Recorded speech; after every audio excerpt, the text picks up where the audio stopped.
Jadi tak tahu nak start kut mana. Jadi kalau kita tak tahu lagi nak start kut mana, mana kita tak arif lagi dalam bidang ni. Jadi kalau kita tak arif lagi bidang ni, sebaik-baiknya kita dalami dulu agama kita. Kita dalami dulu ilmu agama, biar kita kemah dulu. Takut kita longgar kedai-kedai, kita nak tarik kita balik. Kita nak bujah tentang Bible, kita ayat Quran kuliah pun saya tak tapak. Dia ambil gunah pun sebut tak betul. Dia apa Bible dah. Dia buat perbandingan agama, dia ingat belaka dah. Takut gitu. Jadi kalau kita berasa nak derah juga, kita suruh orang yang lebih mahir daripada kita. Macam sekarang senang, kalau dia ada internet, kita beri ke dia link tentang perbandingan, tentang mana jawapan-jawapan ulama kepada orang-orang Kristian. Banyak dalam internet sekarang. Hujah-hujah ulama yang tak berjaya dijawab oleh padri-padri Kristian, beri ke dia. Ada keluar CD, ada keluar kaset, keluar buku, beri dia baca. Cara gitu rasa lebih selamat.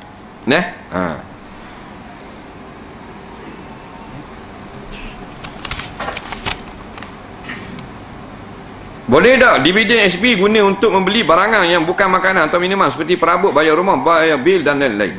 Apa hukum jika dividen SP digunakan untuk perniagaan yang bukan makanan atau minuman? Apa pula hukumnya jika untung dari perniagaan itu digunakan untuk beli makanan atau minuman? Baik.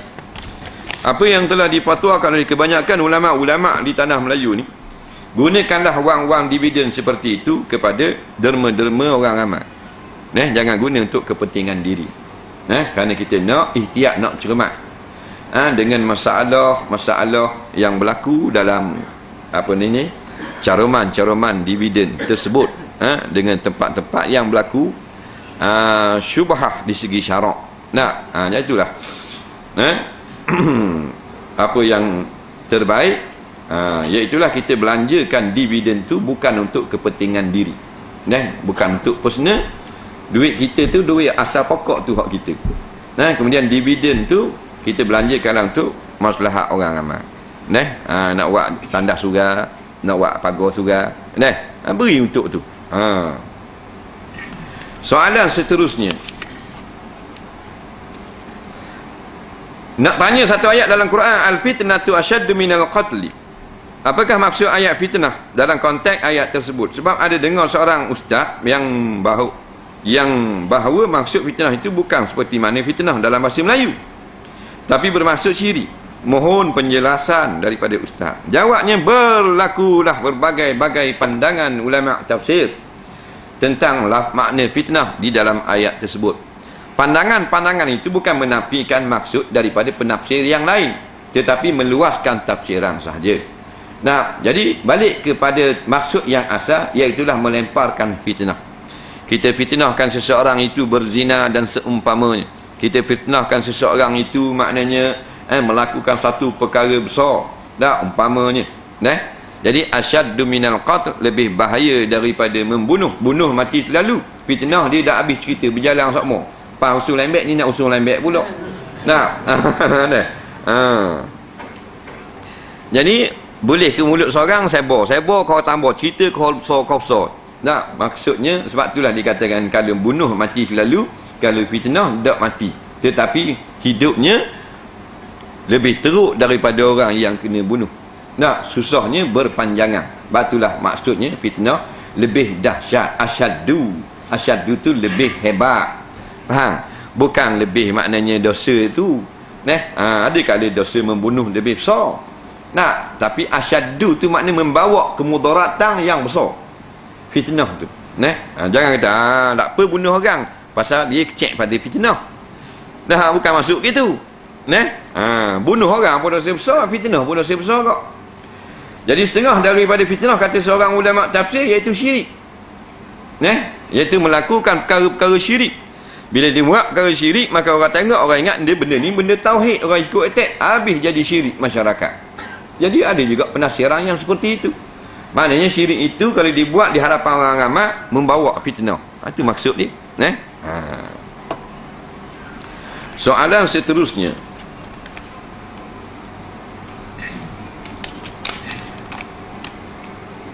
macam mana nak sembahyang qada? Kalau qada subuh ada tak kunut juga ke?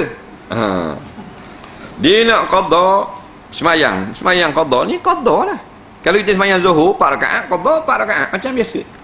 Rokok macam biasa, bukan rokok neraka kaki cokeng tak kata. Macam biasa gitu lah.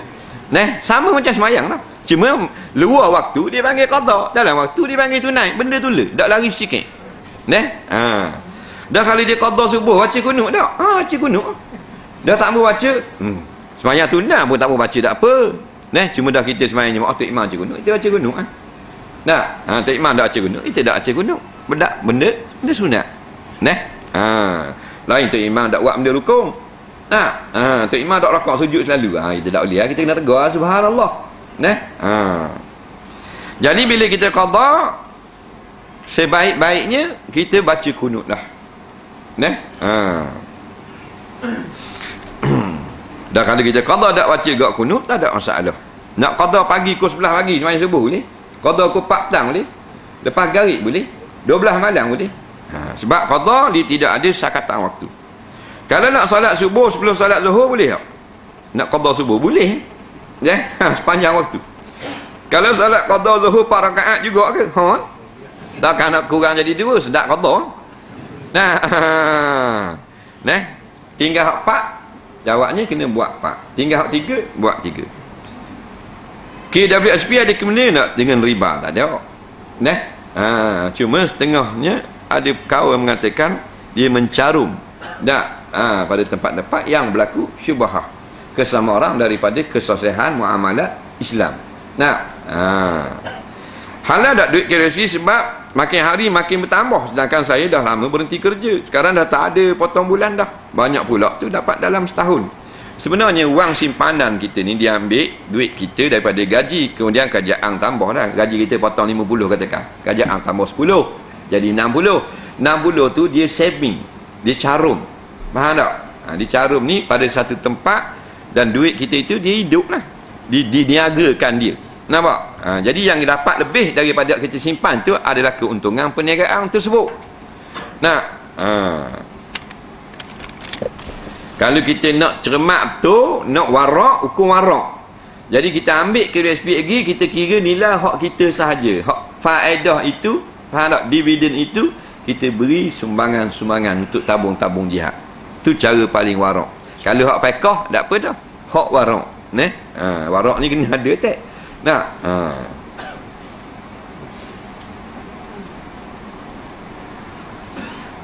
Minta penjelasan apabila seorang laki-laki sering memberi tumpang keretanya untuk rakan-rakan perempuan ke kelas atau tempat lain di dalam kampus universiti.